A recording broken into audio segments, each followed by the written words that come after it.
Welcome into ATL Day Ones with Jarvis and Tenitra. Coming up on today's show, is Kirby in danger of losing an assistant again? 5 straight wins, 5 wins in the last 6 games. Jarvis, I'm going to say that this is a real turning of the corner, but I think that's because the Hawks got themselves a real one. And last but not least, and for the culture, I am so glad that Trevor Lawrence has good taste in food. We'll talk about all that next, right here on ATL Day Ones. Let's go. This is ATL Day Ones, part of Locked On Sports Atlanta. And it starts now.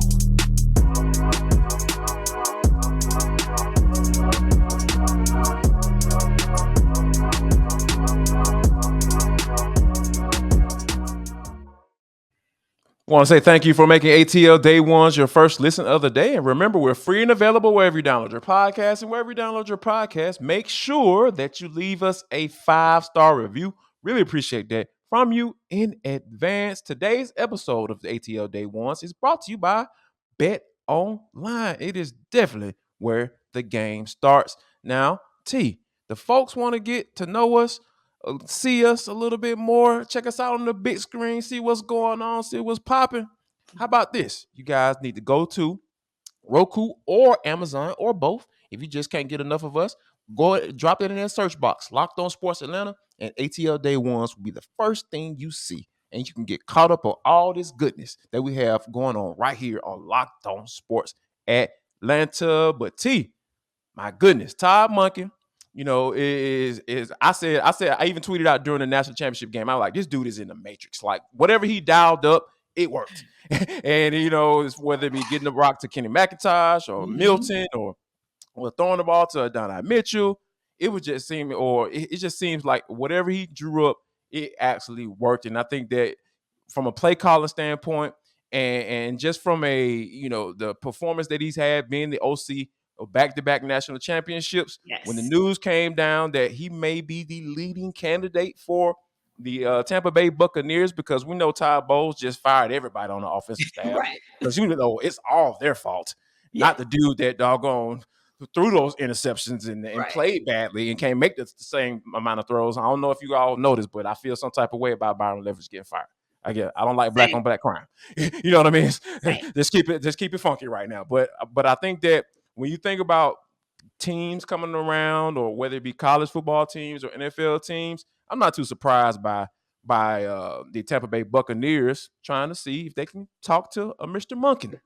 No, because let's face it, SEC, it's kind of like the third conference in the NFL. Let's just be real about that. So No you doubt. have, so Like you a have farm system for the NFL, like It literally It step really- above everybody else. it is right, exactly. It's like the G League for the NFL. And I tell you, it's amazing to see, like you said, he was able to use every tool in the toolbox and get everybody to execute and continue to execute every game at a higher and higher and higher level. And then to do that 2 seasons in a row, just so that you know, it's not a fluke. It was Todd Monken. A lot of it was the mastermind. And Jarvis, we talked about this when Todd Monken came to UGA. We said, hey, Kirby, is Kirby ever going to let Todd Monken be Todd Monken? When he started allowing Todd Monken to really air it out and really, really utilize the passing game interchangeably with the run game, that's when you saw Georgia really take the step to become the now dominant team that they are. So no, not shocked at all that Todd Monken is heading over there, because he's kind of been in a pro conference, for the last couple of years anyway. And I think that the ultimate way that situation is going to play out depends on, we already know, Tom Brady. The whole goal is to get the ship right under him. So if Todd Monken is his man, I'm sure that the Bucs will throw everything at him to make him go down to Tampa Bay. Yeah, because I think one of the things that a lot of people could appreciate, including Kirby, is the fact that Todd, hey, he's gonna run that rock, and he understands what the strength of this particular team was, and I think that they had to lean on Stetson when that running game wasn't necessarily going the way it needed to be. So, and I think that Kirby, if it was up to Kirby, that'll probably be the way in that order how things go, and it turned out that way for them, like I said, in back-to-back years. So Not surprised that they trying to pluck Todd Monken out of their system. But I think the one thing though, I'll be interested to see like who would be the guy that they would probably do. Would they go in house or would they try to see if they can go out and go find someone? Because I wouldn't like who wouldn't want to go call plays for that particular team? Like because more It depends because remember, Kirby Smart was in the same situation where so many teams were pulling up to Tuscaloosa and saying, hey, want this head coaching job? But he waited until that job that he truly wanted. Yes. Exactly. He wasn't just going to take any job. So I think that it depends. There may be an OC out there who wants Kirby Smart and that whole team, who wants to be a part of that system. But on the same token, who Kirby wants to be a part of the system, that person may not be ready if Todd Monken actually parts ways. But the other piece is this.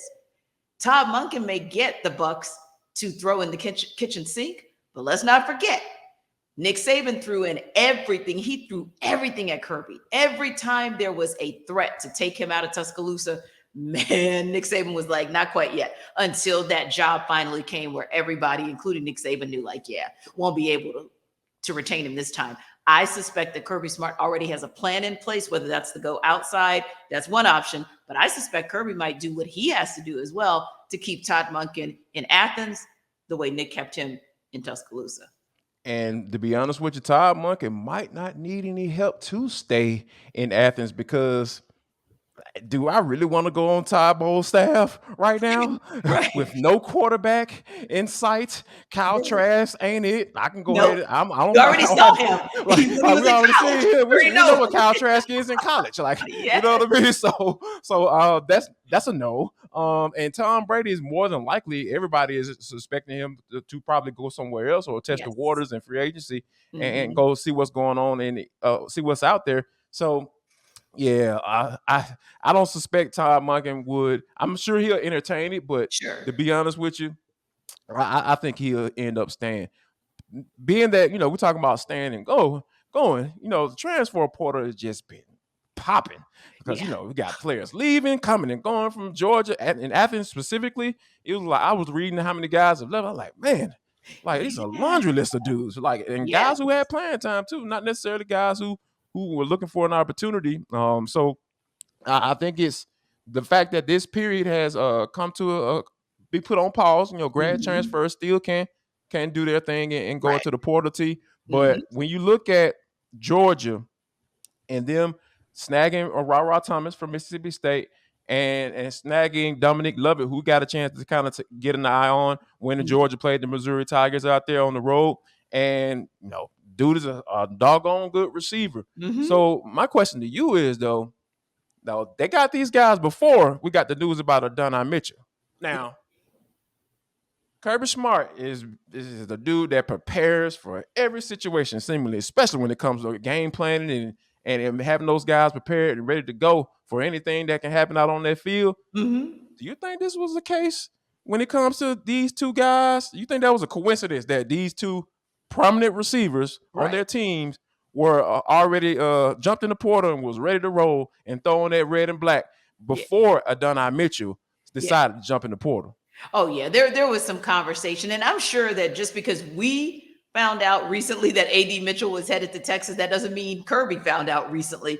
I'm sure they had some inklings about who might possibly part ways in that system and had already probably been out scouting to see, who may be a possibility to come this way, right? So I think, like you said, he's always thinking 2 steps ahead of everybody. So I don't doubt that he already had his mind on either one of 2 things. Either we're going to get him from the transfer portal or we're going to get him from the class of 2023. But I'm not bothered because what has Georgia become? Georgia's become the school that reloads. I mean, they reload. Look at what we thought, many thought, not necessarily you and I, but many thought would happen this year. Some were even saying they were going to go 7-4, which, don't get me wrong, dumbest thing I've ever heard. But I'm gonna believe that. Right. But the point being right, but the point being that they were never going to be the team of last year, according to most people, except they didn't see how well Kirby had loaded and reloaded and loaded. And then you think about players like, and you know me, I'm a lover of the cerebral minds of O-linemen. So to find out that even that's a critical piece as well. Guys like Cedric Van Pran and Lab McConkey, they're not going anywhere. They're coming back. Yeah. So I figure, yes, he had a plan. And yeah, he probably had an inkling that AD was going back home and he was already ready to reload one way or the other. That is why they are already in the conversation and already the odds on favorites to be champions yet again. Absolutely. And when you and the thing about it is like Kirby having everything figured out, like because the wide receiver group looks pretty solid to me. Yeah. Minus Sans Donnie Mitchell, but I think the only thing they don't have figured out is the quarterback spot. So that is something we'll definitely have to keep an eye on. Well, we want you to keep an eye on. You know, we're going to talk about the Atlanta Hawks and Dejounte Murray and how this dude is about to be the dude. But first, got to talk about betonline.net because it's the fastest and easiest way to check in on all your betting needs. You can find all the lines, odds, and numbers that you need in order to find out a way to win you some money. Guess what, T? I was sitting up here. I was looking at betonline.net trying to figure out what the numbers are for this weekend. And then I found out that, hey, Kansas City Chiefs are favored by 9 against the Jacksonville Jaguars. Yeah. Ooh. That might be something might be able to do a bait and hook type situation. Are you trying to figure out where you're going with that one? Or how about this one? The Buffalo Bills taking on Cincinnati Bengals. BetOnline.net says -5.5 for Buffalo Bills. Buffalo favored by 5.5 with 6 points, touchdown essentially. So those are some of the things that you can find when you go there. So what else? Guess what else they have there? Not only do they have the lines and the odds, they have podcasts there waiting just for you. You guys come here to ATL Day Ones each and every day because you know we're going to be here every day, Monday through Friday. The podcast for all your ATL sports needs. BetOnline.net has those for you as well. So what I want you to do is pick up the mobile device, head to BetOnline today, and go ahead and get in the game because that's where that bad boy starts. And the game tonight begins at 7:30 down at State Farm Arena. The Hawks actually have back-to-back games, so there's critical matchups because, of course, it's the Knicks tonight, Eastern Conference foe. It's the Hornets, not just an Eastern Conference foe, but even an Atlantic Division foe as well. So those are teams that they're right there hovering, especially the Knicks. Hawks are about a game and a half behind the Knicks in the East. So this is a very critical game because also so far they've split the season series, right? So this could at least take the Hawks up 1 in the series and probably get them to a half game versus the 1.5 where they are now. But here's the thing. We're all excited, and rightfully so, that the Hawks are going after their 5th one in a row. And we all knew, I chuckled about this when I checked the injury report last night. Trae Young, questionable for the Knicks, bruh. You know he's been upgraded as probable. Yeah, like come on now, like bro, stop playing around, dog. Like it's 5 in a row, man. Exactly, and it's 5. You're going for the 5th one in the last 6 games, so it's so critical, and it's really good to see. Now, Bogdanovic still listed as questionable, but I have a sneaking suspicion I wouldn't be shocked if he's made available around game time as well. Saw him both the shoot-arounds, Jarvis, so that's actually a positive. But when you look at that streak, as exciting as it is, it's still the first time this season that we've seen the Hawks win 4 in a row. So what are they going to need to do to continue this streak? Not just even getting this 5th game, maybe even a 6th in a row, but how they're going to continue this streak, keep this momentum going. Let me see. Trae Young is going to have to continue to be the facilitator for this team. Yes. And a lot of times when people hear me say or hear someone say facilitator, that means him passing the rock. That's not true. When I say facilitator for Trae, I think when there's going to be times where he's going to have to figure out when it's time to pass and when it's time to take his shot. Because I think that, when you are the leader on the court for this team, you have to understand what you're working with. You have guys that you have to run the pick and roll with, and Clint Capella and John Collins to maybe get them, involved in the offense. Or now John Collins has added a little bit of his post game to the fray, so you can dump it off to him to get him the rock. But now you're starting to see your teammate, your bruh, the fam, folk them. How they say out in Seattle, I don't even know what they say out there, but he is a guy that is starting to really come around from a shooting aspect of it, right? Because hey, he's the 2 technically, in this offense. So he's got his shot going right now, I think you need to find a way to figure out a way to feed the beast. And I think that Dejounte Murray is the beast for this team. He is the dude that kind of is been the glue in all of this drama that's been going on off the court. He's the guy that's been through some things, and he understands that, like, man, this is nothing. Like, let's get these mentals together, and go ahead and figure this bad boy out. So I think if Trae can continue to be the facilitator and not take those ill-advised shots when he doesn't have to, right? I think that the Hawks have a really good shot at going in and taking out the Knicks like they should. Yeah, because when he does that, then they return to form from last season, being one of the always staying in the top 2 or 3 in efficiency as it relates to shooting. And what does that mean? That means you take quality shots. So we just want to see that. That's why for me, I love the stat line from Wednesday. I want you to take more than 11. I'm cool with it. Yeah. But if that only means 15 to 20, that's quite fine as well. Because if you're going to the free throw line enough to get 8 free throws and then you make them all, that tells me that you're being aggressive in the right way and at the right time. So, hey, perfectly fine for me. And I noticed, Jarvis, he was really focused, right, on things like little things. He used to pick pockets last year a lot. He's back to that now. And, in a complimentary piece in Dejounte Murray. So I love to see that piece of it. And when we talk about the assist, yeah, it's great to have 12 dimes, but the greater thing is when we look down the box score and we see that 8 players were in double figures. That's when you get excited, because that means, no, I wasn't just, passing the rock like you said, but I was passing it with intent. And that's the difference. So, yeah, if we can just continue to see that and those guys can continue to find their rhythm in that backcourt, then the front court gets the feast. And then that whole team is looking different. They're looking like, and I know we didn't want it to get to this point, but real talk, they are looking like the team we saw in a good way on the backside of last season, just hoping that they've gotten it together just a little bit sooner so that hopefully they won't get into that play-in round. We won't even have that conversation. But you make a good point. If we look at outside of what we said about Trae, but if we look at this thing holistically, we know that at the end of the day, we have proof that DJ is truly that dude. Take a listen. I mean, it's a process. You know what I'm saying? And I'm trying to put that through his head, the rest of the team's head. Like, it's a journey, it's a process. And what we want don't come overnight. It ain't easy.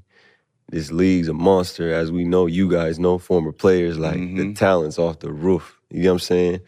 So, obviously I like playing with him. Just, he could pass the ball, he could score the ball. And I try to tell a lot of people, like, just around me, like, I don't think he get the credit that he deserves as far as being his height and what he does. You know what I'm saying?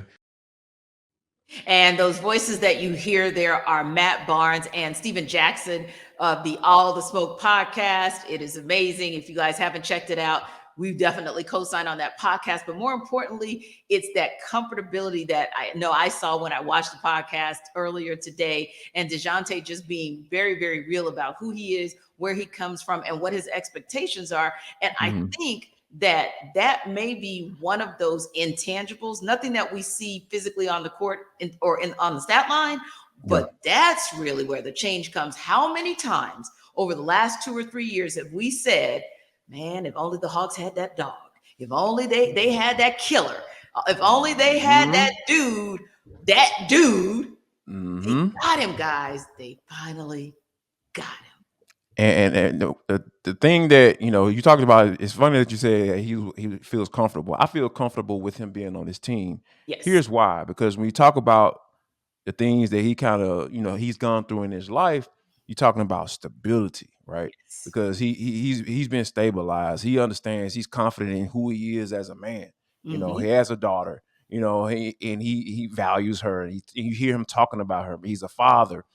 All of those things kind of help stabilize you, right? Because I kind of look, in my BT period, that's my wife, first initial, my BT period, like I was a different Jarvis. Like I was different, than I am right now, because I'm confident in who I am. I know where I am in life, and even in my profession, what I'm saying? I know what I bring to the table. So when you have that type of as the young folks say, energy coming into the building in this locker room when they really haven't had that, or the person that was like that wasn't good enough to be able to stabilize that locker room.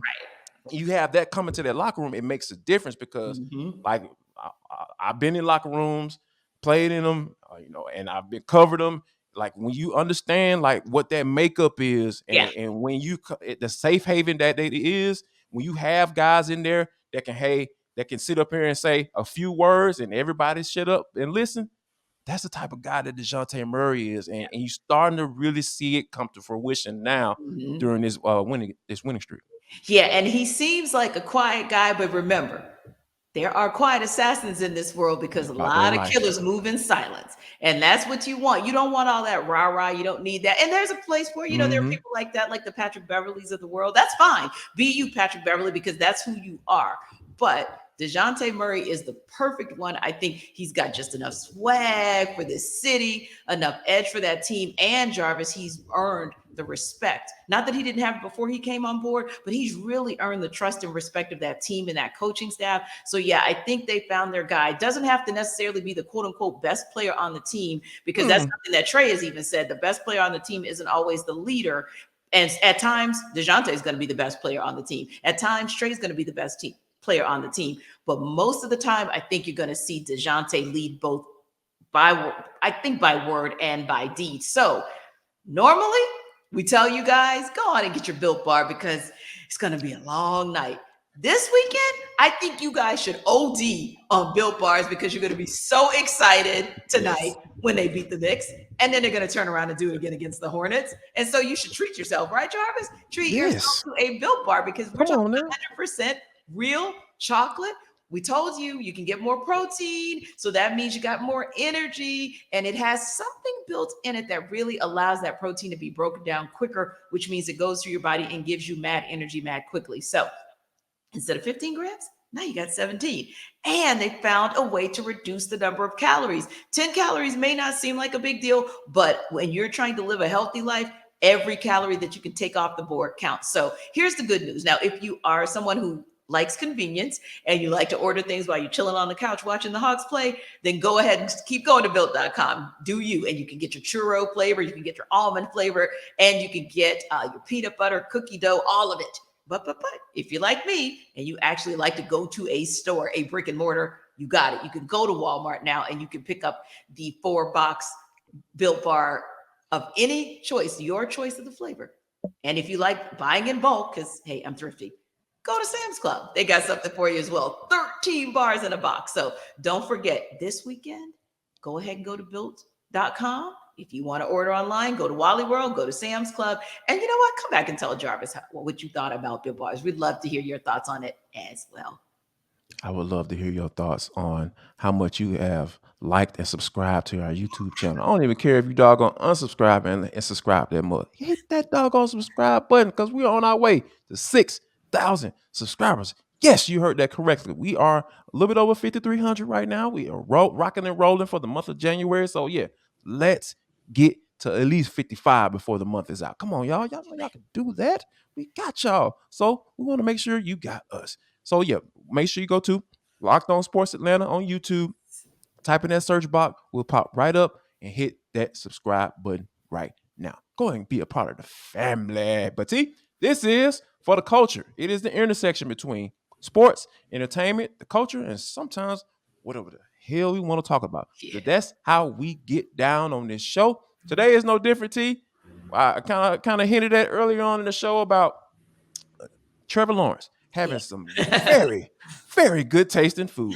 And so, they're getting ready to take on, excuse me. Oh my goodness. I don't know what's going on in my throat right now. All right. So they're getting ready to take on the Kansas City Chiefs this weekend, right? Like they're not favored or anything like that. But last week in the amazing comeback that they had against the Los Angeles Chargers, after the game, T, the dude told his wife to go make reservations at the Waffle House.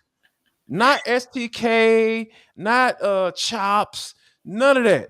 This man said, call our people, because you already know that's their spot. Like that's their spot that they go to on a regular basis. Like That's how it works with Waffle House. Like you have one spot when your spouse says call the spot and tell them let them know that we're coming. You already know it's about to go down. But yeah, T, this man called Waffle House and made reservations. Even even recited his order every time he walks up in there. Like this is a Waffle House man. I Yes. love this dude right now. Trevor Yes. Lawrence is my guy, T. Yes, yes, he is. Yes, he is. And all I could hear playing in my head, because you guys know some song is always playing in my head. So I was like, oh, 3 a.m. at the Waffle House. Like, yeah, a song just playing in my head all day. So I just imagine Trevor Lawrence That pulling band up. Jamaica dance yesterday. Yeah, right, exactly.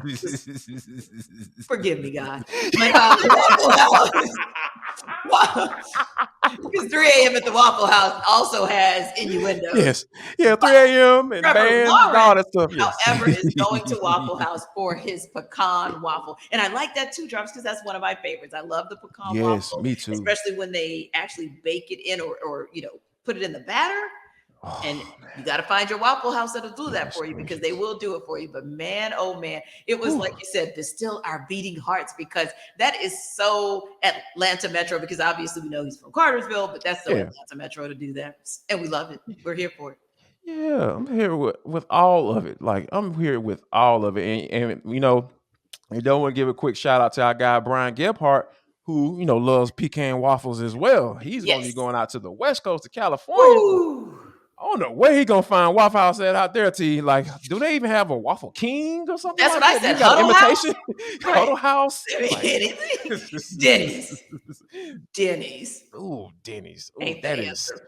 Yeah, like I remember when I had to when I lived out in over there off of Jimmy Carter in Gwinnett County. Yes, I lived in Gwinnett for a few seconds. Yes, I was at a low point in my life. Anyway, we used to go to the Denny's over there because it wasn't really a Waffle House that was kind of like close.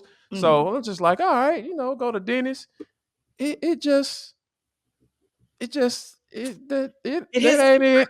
And not the good hits different. Not the same at all. The only thing I can hope for BG is that he'll find some neighborhood diner that does it for him. Because I will say, when I was in New Jersey, no, you weren't going to see a Waffle House. Heck, you barely saw an IHOP. But what you saw on every corner is a diner. And they were killer too. Yeah. So I'm hoping the Sacktown must have their version of a diner or their version of a Waffle House, because BG without waffles with pecans, like cornflakes without the milk. Yeah, like what are we talking about here? But yeah, shout out to our guy BG. Moving on up in the world, man. Create some stars over there at 92.9, man. Come on now, we got going on, but they walking out the door somehow. Anyway, all right. So guys, here's what I want you to do. If you don't do anything else today, I want you to show love, share love, and most importantly, when you get it, spread that bad boy around. Yes.